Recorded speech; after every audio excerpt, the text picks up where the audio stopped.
Hello everyone and welcome back to Driver Korea for the Spanish Grand Prix in season 2022. As always, we start things off with the Pirelli Hot Lap Challenge, a drift challenge today at Catalunya, so this can only go very, very badly. Thankfully, the target is quite low, so it's not difficult to achieve, but anyway, while I struggle to drift around this circuit, let's talk about the troubles I had recording this episode, because I had a variety of issues, mostly the game crashing on two separate occasions, both times while recording replays after the race. The first time it happened, I had to record the entire race a second time, and then throughout my second attempt at the race, I made a couple of mid-session saves so that if it crashed again, I wouldn't have to drive the entire race again. And what do you know, the game crashed again while recording replays of that second attempt at this race. And when the game crashes, I lose that section of recording, so I can't even use the replays that I recorded then. So basically what I'm getting at is, because of the way mid-session saves work, when you finish a race after loading a mid-session save, the replay will only start from that save point, so I can't take any replays of the start of the race, for example, because that was long before I made the mid-session save. So I've only got a couple of replays that are recorded throughout the race, just using the flashback feature, and then everything else, the only other replays I've got are in the last 10 to 15 laps or so. After that final mid-session save that I made, which again I was forced to load. So yeah, unfortunate, but anyway, this seems to be a running theme in F1 22. It's not the first time it's happened in this series that I've had to record a race again, so yeah, I'm going to try to get into the habit of creating mid-session saves on the final lap of races, and if the replay if it crashes during watching the replay, then we just won't have replay footage. It's as simple as that. It's a lot better than having to drive the entire race again and, you know, wasting another couple of hours on that. So yeah, that's how it is. But what's interesting, I suppose, about having to do the same race twice is you get to learn a little bit about what is scripted in the race and what is not. For example, it's been known for years now that engine failures for the other drivers are scripted. If you restart the race, they'll have the same, mechanical failure at the same time. But what I didn't know was scripted until now were spins. When you see another car spin out, it happened to the same driver at the same corner in both attempts at this race. So yeah, that is quite interesting. Yeah, anyway, that is the drift challenge complete. We get the gold for what was a lot of very bad drifting, but anyway, like I said, the target's very easy for the drift challenge. Drifting in this game is quite strange, actually. It's hard to put into words. It's, generally speaking, I would say easier than drifting in Gran Turismo, but it just feels a bit strange. I don't know, I can't really put it into words, but it doesn't feel that intuitive, I suppose. But anyway, it's the Spanish Grand Prix, round number 6 of the season. So after this race or the next, we can start putting in some of our second line of components, probably after Monaco, because we will probably not need all the we don't need to put a brand new engine in for the Monaco Grand Prix, but Azerbaijan will definitely benefit from that.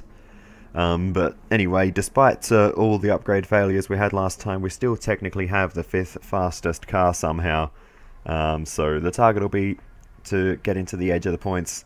Unlike in Miami, where we were able to sit in the DRS of Sergio Perez for the whole race, I don't think that strategy will work here. I think we're going to be very much limited by how fast our car, how fast our car is on raw pace.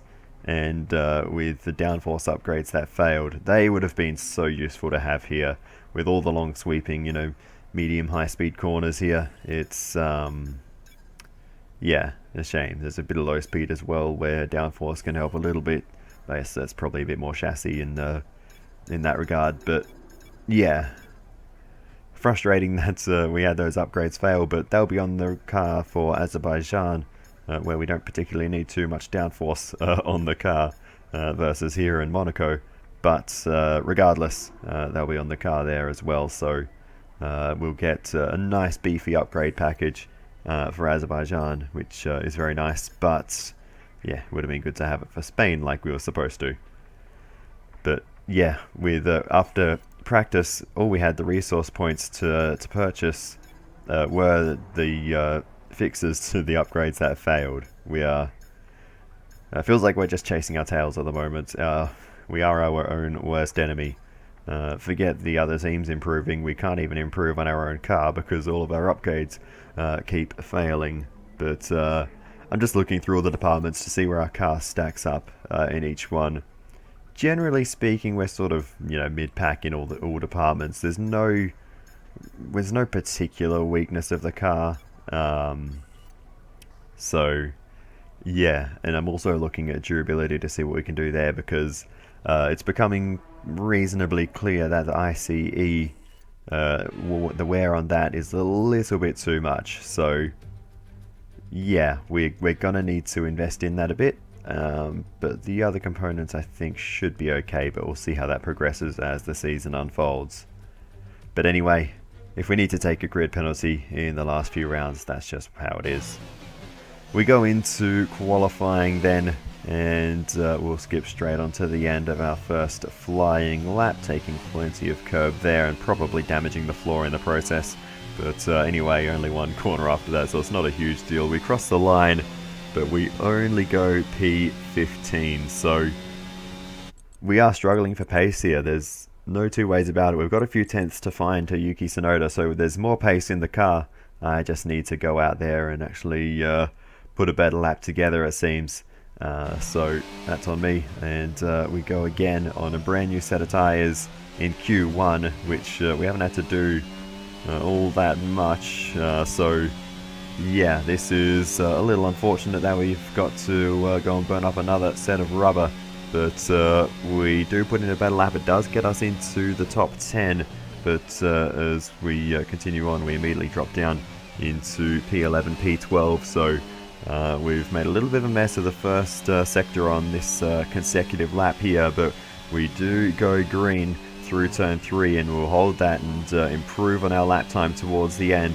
So we come to the line now. We only drop to P13 in the end, but we'll move up into the top 10 at the end of Q1 and rescue the session on that second set of tyres.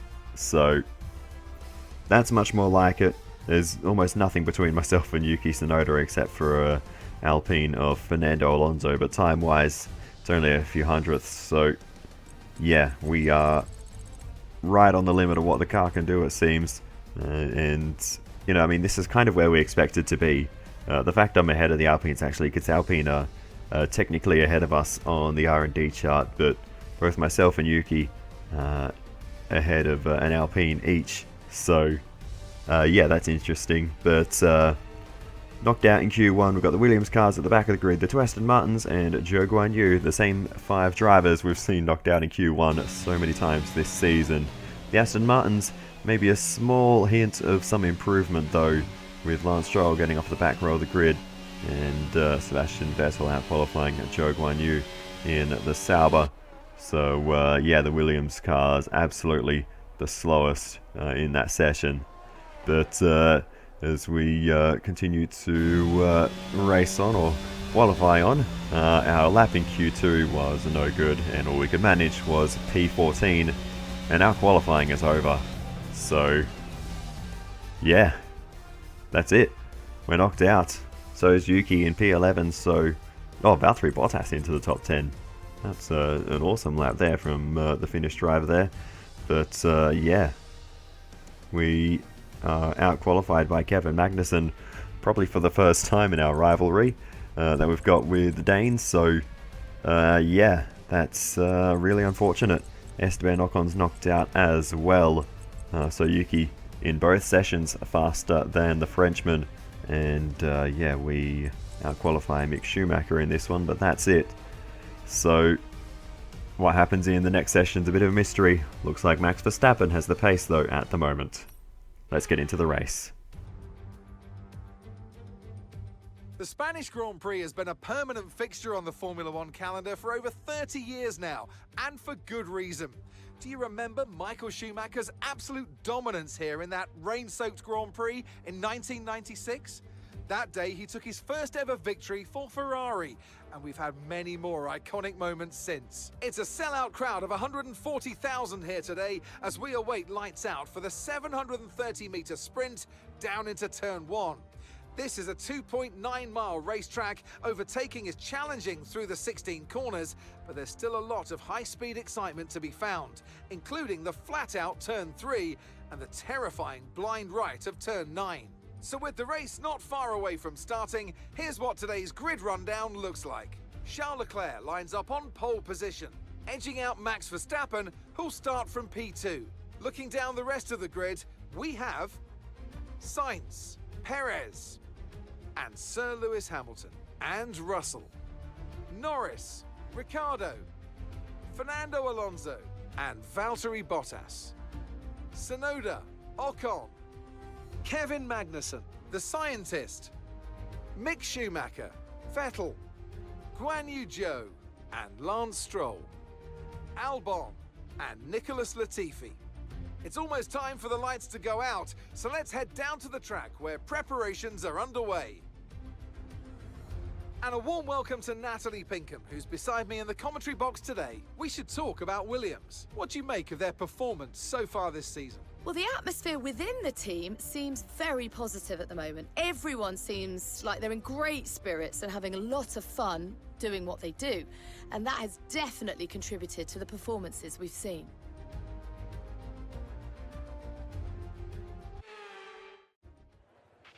After the points finished last race, let's aim to keep that momentum going.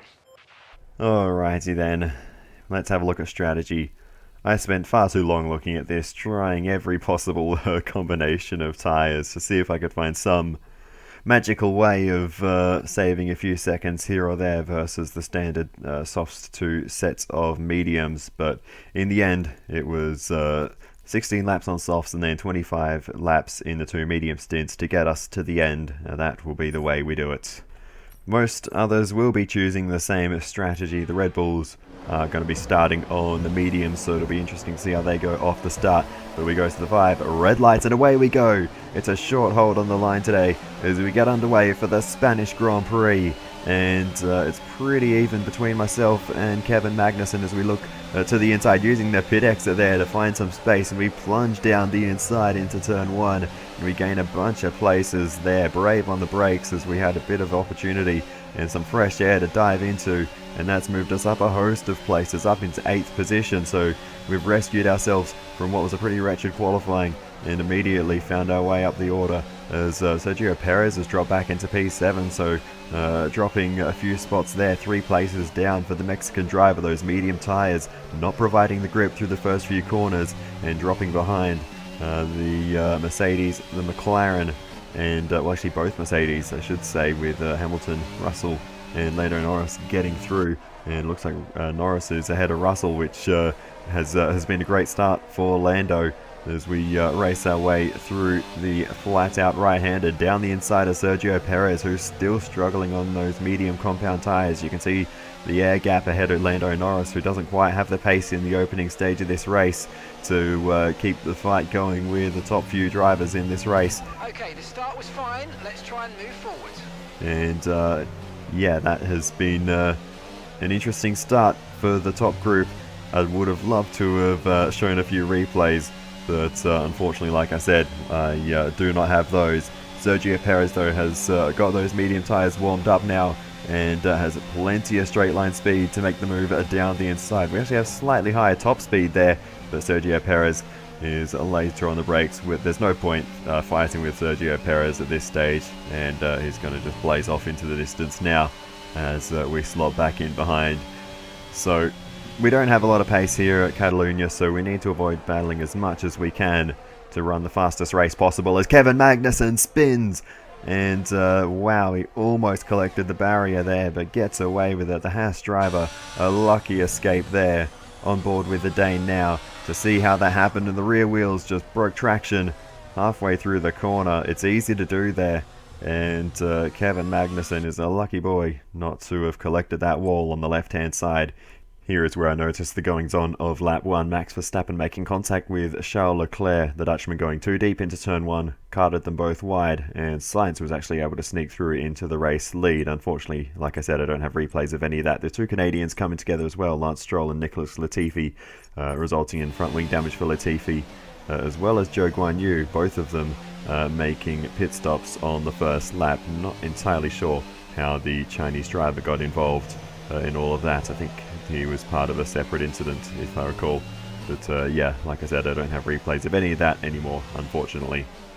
But we've kept up with Sergio Perez so far in this race. So as we're about to begin the third lap... Oh, radio? No tyre concerns at the moment, just focus on the driving. DRS is being enabled this lap. We can use DRS when you're within 1 second of the car ahead and in the DRS zone. Thank you, Mark. Right. So like I was about to say, we've kept up with Sergio Perez now, and now with the DRS enabled, we might be able to just tag along if we can stay close enough.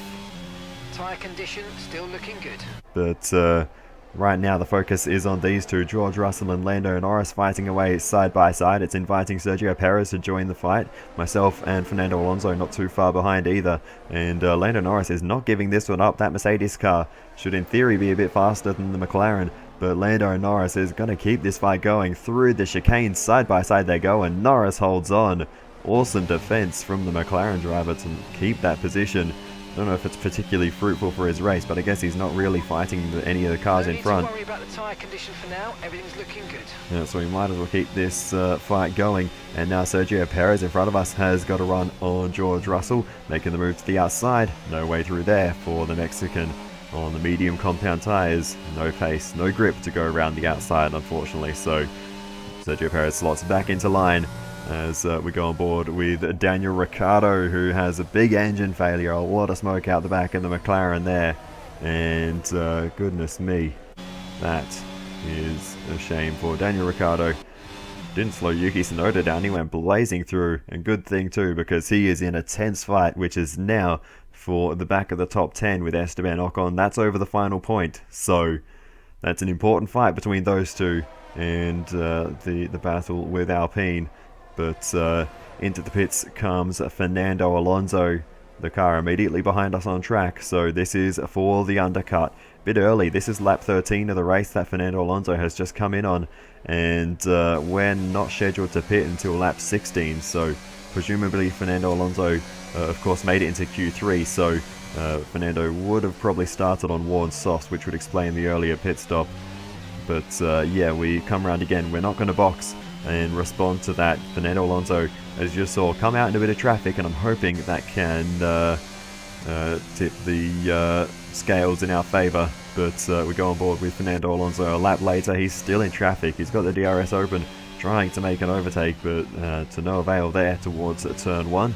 As we continue to race on, then we'll pit in a couple of laps time. But as we come through the right-hander... Okay, it's not good news, I'm afraid. Seems like an engine issue. Oh. You should be feeling the effects of some tyre wear soon, so stay on your toes. Here we go again. We got away with it last race for the first time this season, but now the engine issues have returned. And yeah, that's a real shame. On board with Yuki Tsunoda out of the pits. He's remained ahead of Esteban Ocon as they stopped on the same lap. Valtteri Bottas jams the Alfa Romeo Sauber in between them. So Valtteri Bottas undercut on Esteban Ocon there as we get very close to the pit entry wall as we make our way into pit lane.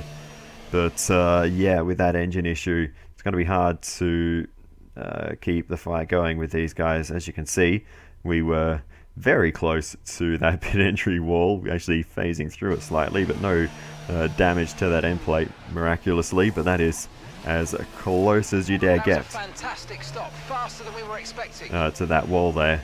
But a good pit stop by the lads in pit lane. Okay, one stop to go, just one stop left in this strategy. And there's Fernando Alonso making the move down the inside of Sebastian Vettel. So Fernando has got the undercut. Vettel hasn't made a pit stop yet, so we're not in the fight with Vettel directly.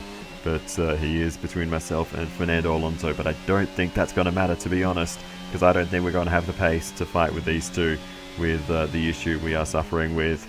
The pace difference that this issue caused is You're in the top 10 now, keep it up. somewhere in the realms of 2.5 to 3 seconds per lap. This was a really bad one.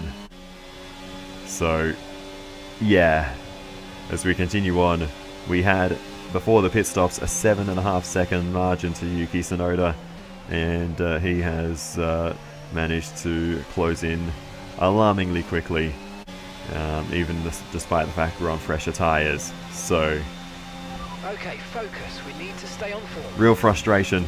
We're going to try and fight with Valtteri Bottas though, and help out Yuki as much as we can by holding back the field behind.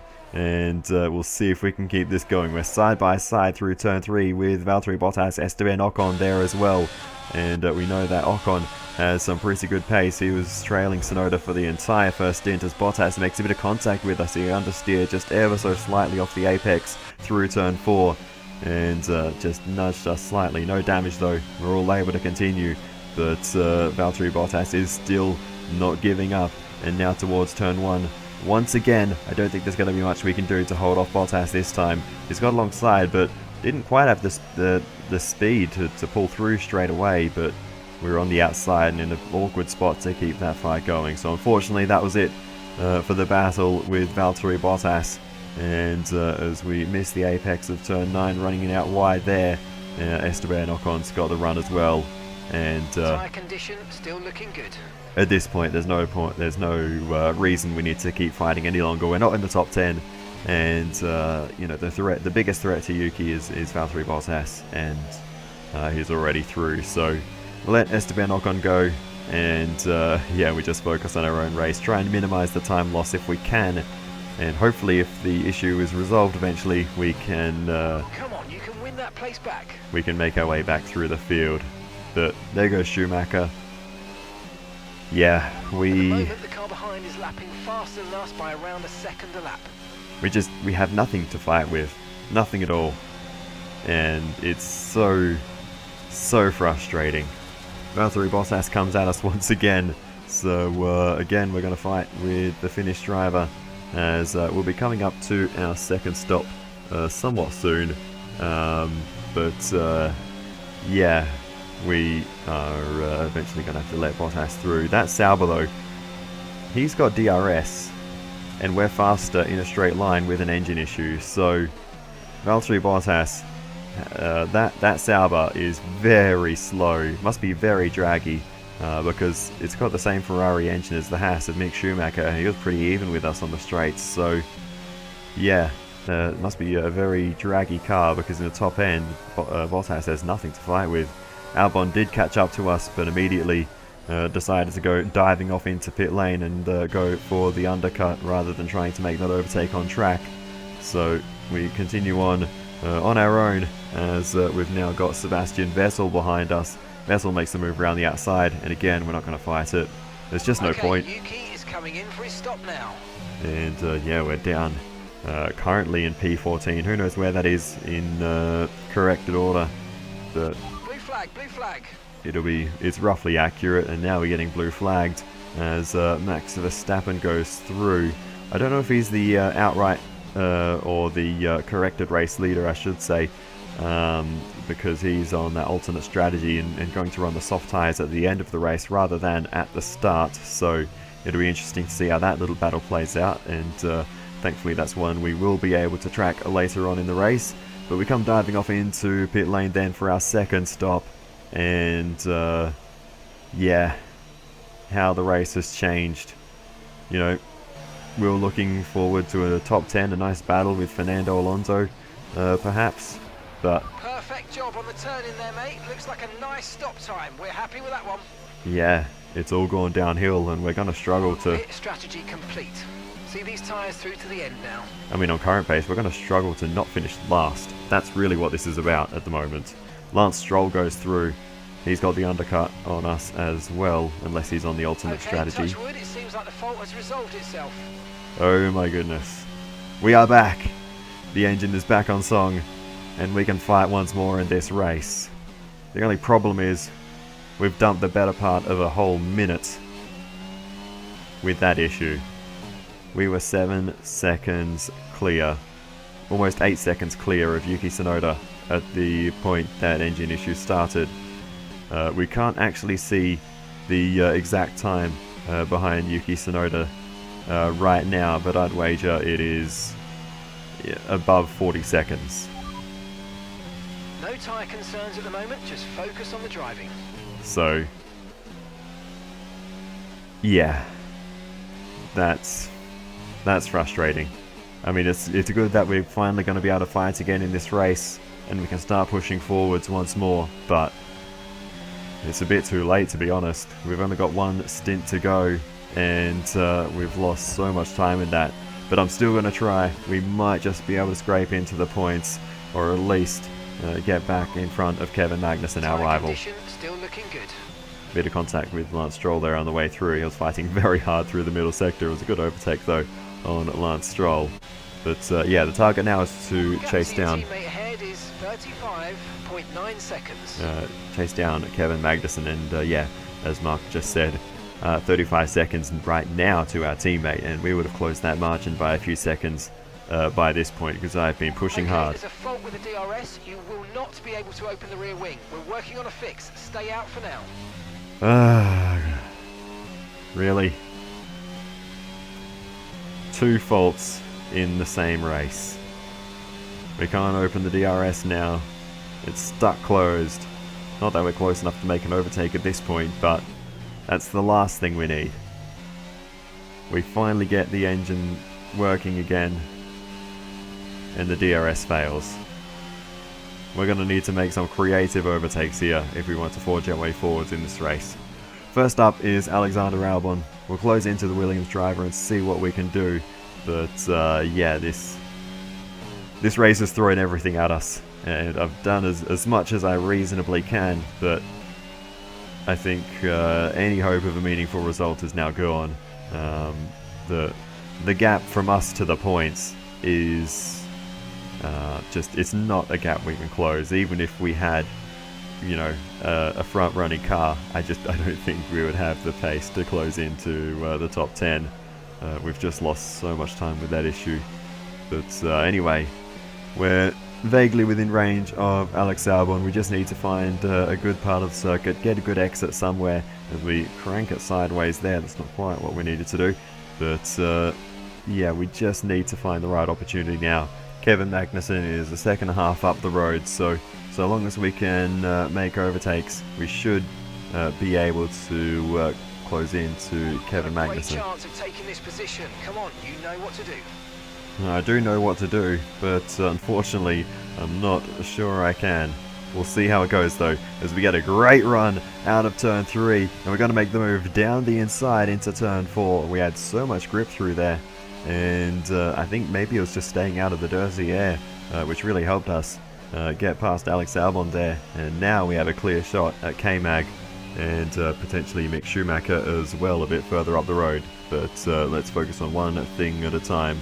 Kevin Magnussen is the next car up the road, and we have DRS once more. So that is going to help us to no end.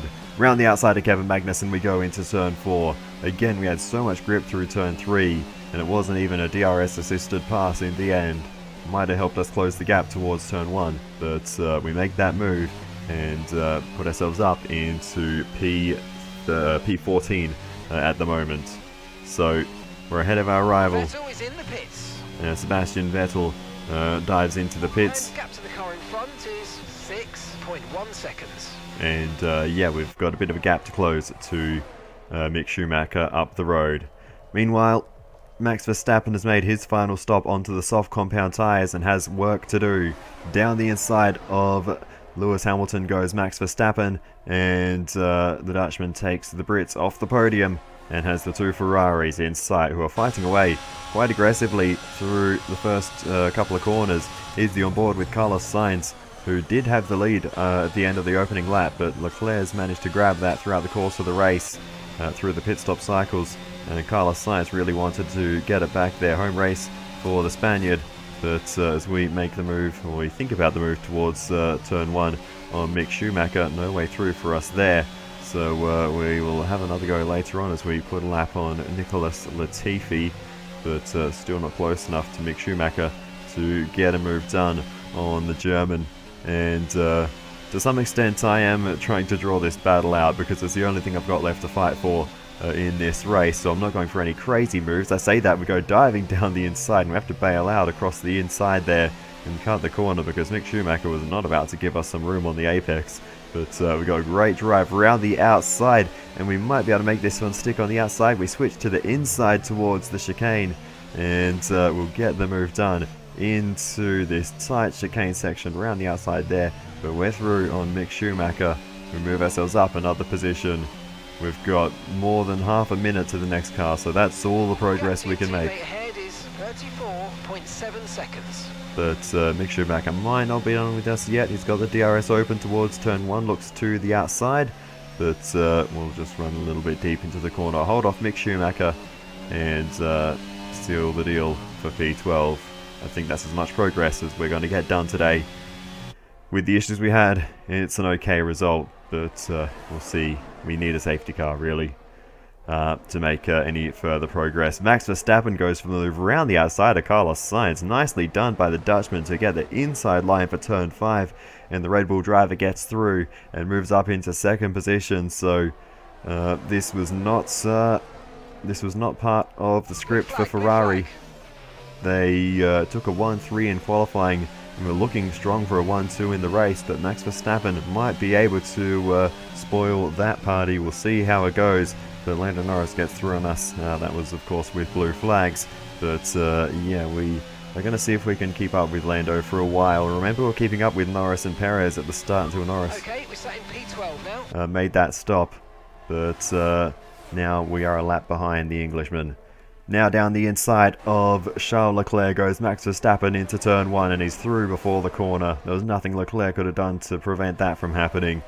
Red Bull and the Dutchman, Max Verstappen, have nailed the strategy here. Although it's not quite over yet because there's a little bit of lap traffic up the road. And it just so happens to be the battle for the final points-paying position. Esteban Ocon sits in P11. He moves out the way. Yuki Tsunoda sits in P10. And he's going to be a little bit more stubborn about this one because he wants to take that final point for AlphaTauri. It's been a bit of a tough season at times for Yuki Tsunoda, where he's just been on the wrong side of that top 10. So it'll be huge if the Japanese driver can get this done and bring home the point here. But he moves out the way for Max Verstappen towards turn 4, and now the Ferraris come through, so he's doing a good job now, but he can't let Ocon through. Lewis Hamilton's there as well. He's very close to the podium and trying to shake it up with the two Ferraris, but he's just not quite close enough to be a real threat at the moment. But regardless, it's been a strong showing after they didn't have the pace in qualifying. But right now, all eyes are on Yuki Tsunoda and Esteban Ocon. This is as close as the Frenchman has been, and he's close enough to have the DRS, to have the slipstream, to have the run. A look down the inside, but Yuki Tsunoda had the DRS from Hamilton, and that was enough to just barely keep the Japanese driver in front as they're heading towards the final lap of the race now.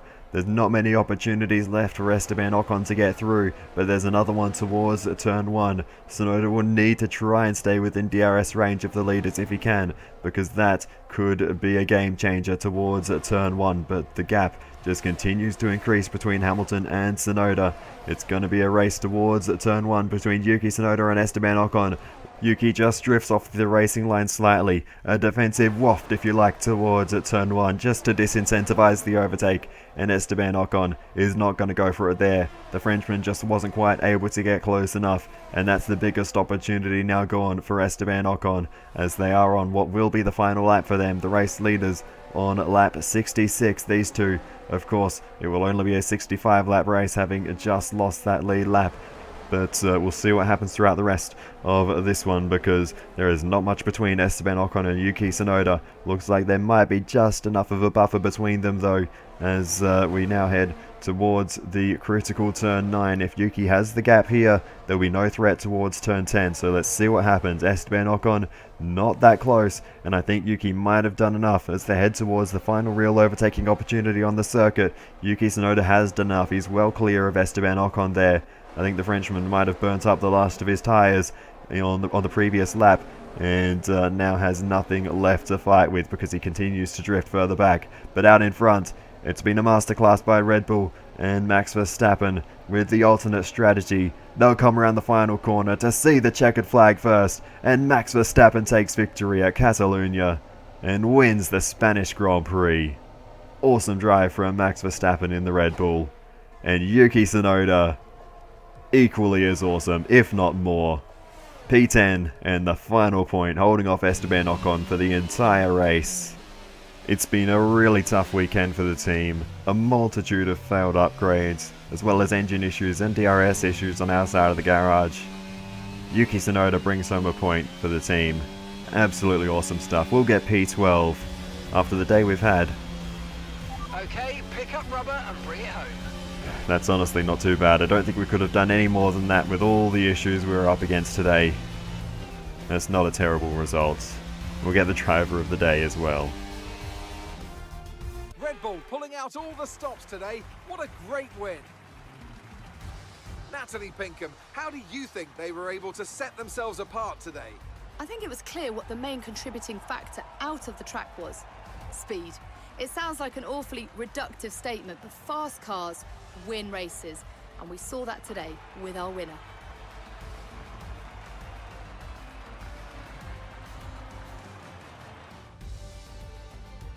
Here come today's winners. The team at Red Bull have done a phenomenal job recently, and it's clear to see that they've put in the work, and they should be so proud of the victory they've secured here.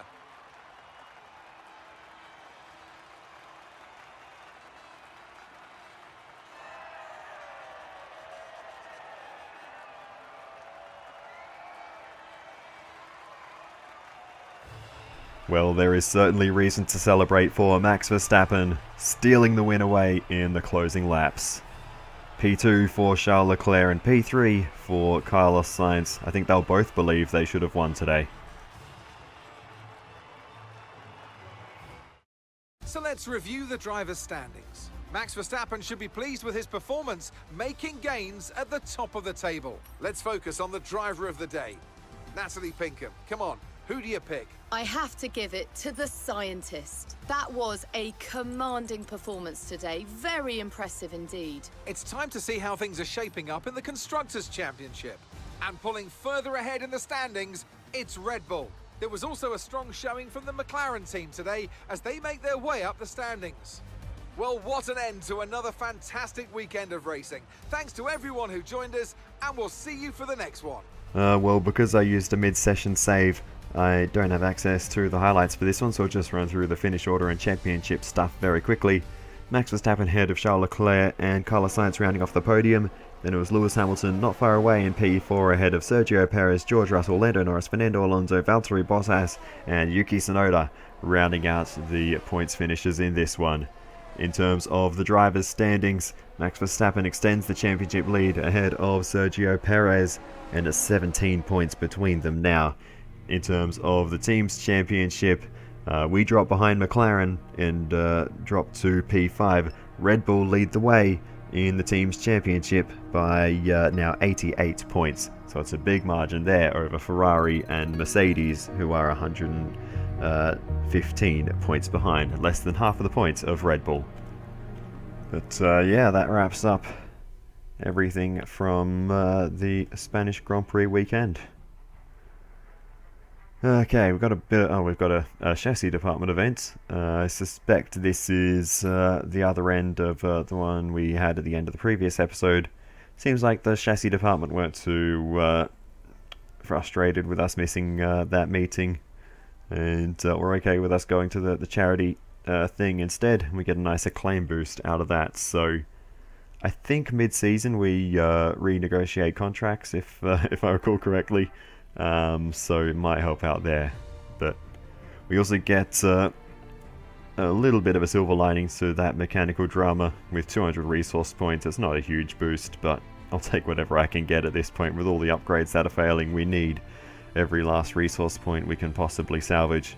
So that's something, but that issue we had in today's race was the worst by far in terms of the amount of time and positions it cost. We could have been in the fight for, you know, P8, P9 with Bottas and Fernando Alonso, but it just wasn't to be.